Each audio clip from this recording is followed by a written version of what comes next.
Salve, salve! Você já viu como a gente usa essas questões das forças aplicadas na ciência? Bom, eu sou o professor Thiago Mata e vou responder essas e outras perguntas a respeito desse tema. Nos vídeos anteriores, a gente deu conceitos básicos, a gente falou de exemplos, a gente falou das alavancas. Tudo isso foi muito mastigado, são vários e vários vídeos sobre isso. Eu vou colocar o link aqui do último vídeo que vai servir como base para que você entenda o que eu vou falar agora. No vídeo anterior, eu mostrei o exemplo do leg press e das forças que estão atuando ali. E essas forças que estão atuando ali, tem sempre forças verticais e horizontais. E o somatório delas vai cair numa força que a gente chama de resultante. Só que dependendo do tamanho dessas forças verticais e horizontais, essa resultante vai passar mais próximo ou mais distante de uma articulação, fazendo com que mude o braço de resistência para essa articulação. Consequentemente, muda o torque de resistência para essa articulação. E por fim, todas essas mudanças vai fazer com que o músculo seja mais ou menos exigido durante um exercício, quando eu faço essas pequenas variações.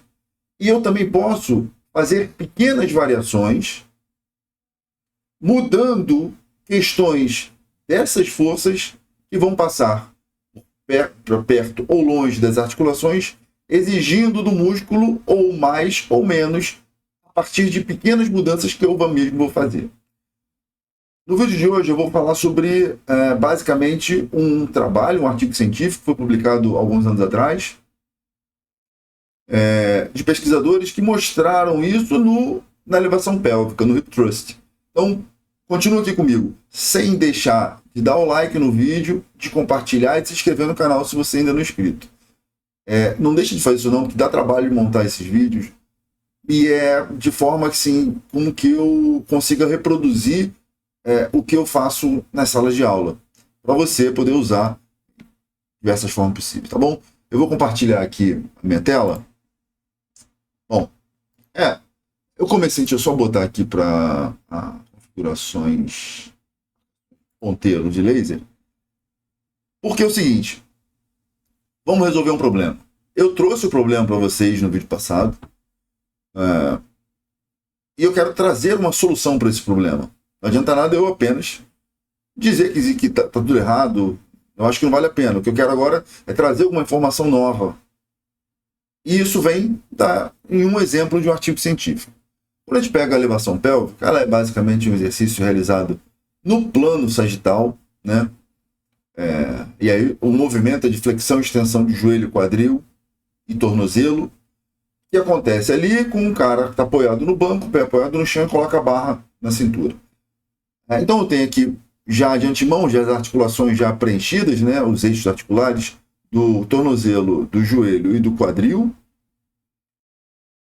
que eu basicamente vou assumir que eu vou ter sempre uma força da barra empurrando o quadril dele para baixo.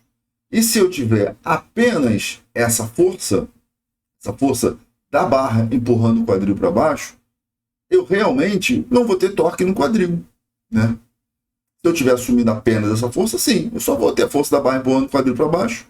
Então eu não tenho distância perpendicular, né, dessa força para o quadril, então eu não vou ter torque no quadril, eu vou ter torque apenas, só vou ter braço de resistência apenas para o joelho e para o tornozelo, concordam comigo? O grande problema é que a gente tem outros pontos de contato do corpo no corpo. Como, por exemplo, a gente vai ter a força de contato do banco empurrando ele para cima. Estou com um banco, lembra lá das leis de Newton? Eu estou com um banco, eu estou empurrando o banco, então o banco está empurrando para cima, né? E o banco, eu estou com o pé no chão, então o pé também o chão também está empurrando para cima. Só que é o seguinte, cenário, você imagina se ele está com o pé em cima de um patins no gelo. Se ele está com um patins no gelo, qual a tendência do pé dele? Não é deslizar para frente e para trás? Na verdade, ele vai deslizar para frente. Tendência é deslizar para frente.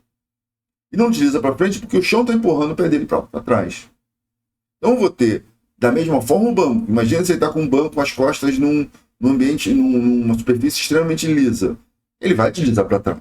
E não desliza porque o banco está empurrando para frente. Outro cenário importante, outro detalhe importante é entender que nem só a barra tem peso. O tronco dele tem peso, a coxa dele tem peso, a perna dele tem peso. Isso é que a gente chama de diagrama do corpo livre. É uma representação de forças que a gente pode fazer de forma bem qualitativa e vai fazer com que a gente entenda o que está acontecendo ali com aquelas forças, né? Então eu vou ter todas essas forças atuando ali, lembra? Conceitos de centro de massa. Vídeos anteriores eu falei disso. Centro de massa do corpo dele, centro de massa da coxa dele, centro de massa da perna dele, fazendo com que eu tenha todas essas forças atuando para baixo, as massas sendo puxadas para a terra, e as forças de contato que eu vou ter resultantes aqui. Então esse é o diagrama de corpo livre que a gente tem.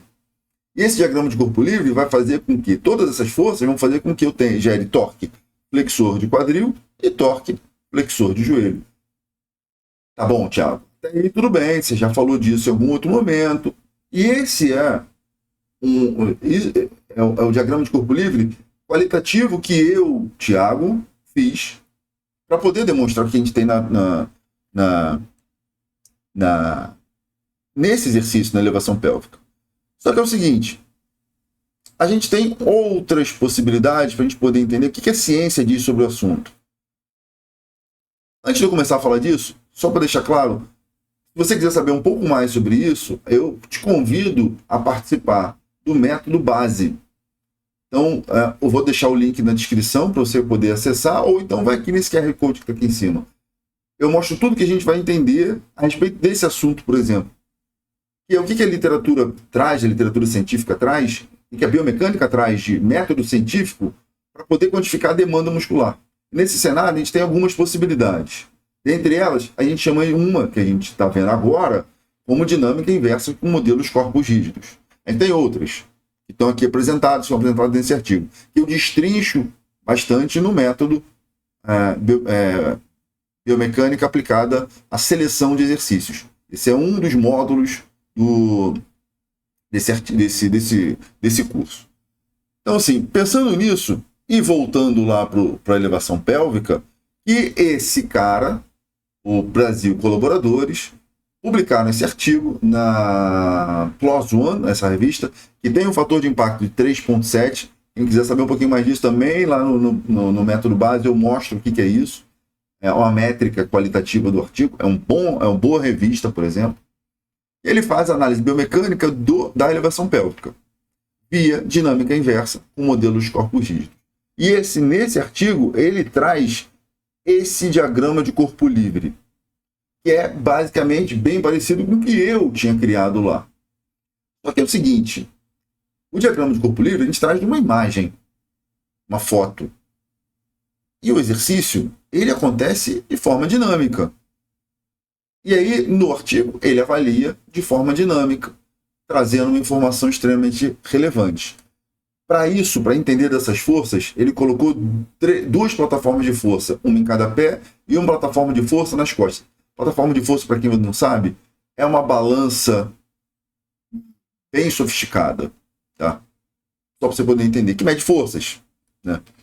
Quantifica forças. E ele, nesse artigo, ele me traz esse vídeo mostrando que, olha lá, os vetores de força de reação do solo e do banco mudam de intensidade e mudam de direção ao longo do movimento, elevação pélvica, do início ao final do movimento, da fase concêntrica. E a partir daí a gente começa a entender que se os vetores mudam, as variáveis cinemáticas e cinéticas, que eu já apresentei em vídeos anteriores, corre lá para você poder ver, também tem informações extremamente relevantes ao longo do movimento. Então, nesse aspecto, ele traz esse gráfico que traz um monte de informação. E eu vou meter poucas informações dele. Eu vou olhar somente para o quadril e vou olhar somente para o ângulo, variação do ângulo, e para o torque calculado. Ele colocou também câmeras para poder fazer análise cinemática, tá? Para fazer uma análise cinemática via cinemetria. E olha lá, o que a gente tem aqui. Engraçado é que aqui, para quem não está muito familiarizado com um gráfico como esse, é ao longo do movimento, início ao final da fase concêntrica. E para o torque no quadril, o pico de torque é maior logo em torno de 15, 20% do início do movimento, ou seja, é bem lá embaixo. Com o quadril em aproximadamente 90 graus. Esse é onde o torque é maior na elevação pélvica. E antigamente se discutia muito que esse torque era maior no final da fase do concêntrico quadril estendido, fazendo com que fosse um exercício totalmente diferente, por exemplo, do agachamento, onde o torque também é no início da fase concêntrica. Entretanto, o quadril está em posições totalmente diferentes em um exercício, no outro exercício, para onde eu tenho esse pico de torque externo. Só que é o seguinte, outra coisa que chamou muita atenção nesse artigo é sobre a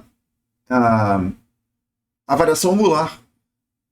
O quadril, ele muda em aproximadamente, vai em quase 100 graus e vai a quase 0 graus, ou seja, ele não chega a 90 graus de amplitude de movimento. O quadril é 90 a 0. Ele fica mais ou menos nesse panorama. E só daí a gente já começa a entender como é que se comporta o torque. Agora, outras perguntas que um excelente personal, por exemplo, faz é: e se eu mudar a posição dos pés, por exemplo? Será que eu vou alterar esse comportamento do torque? E se eu, como grande personal, também fizer uma inclusão de resistências? Somei resistências, coloquei agora um band, uma mini band, entre as coxas, gerando uma força adutora. Será que isso também influencia? Será que isso muda o exercício? Obviamente que muda. E se eu fizer o exercício unilateral? Está vendo como eu tenho diversas condições, diversas possibilidades? Eu posso fazer as aplicações. No método base, a gente sabe, você vai aprender como a gente descreve totalmente um exercício, como é que a gente consegue fazer essas variações ou escolher a forma de aplicar um exercício. Bom, não deixa de se inscrever no canal, dá um like nesse vídeo, compartilha, ativa o sininho. Vamos ficar junto, porque só assim eu consigo atingir mais gente, consigo produzir mais vídeos como esse. Forte abraço, a gente vê numa próxima.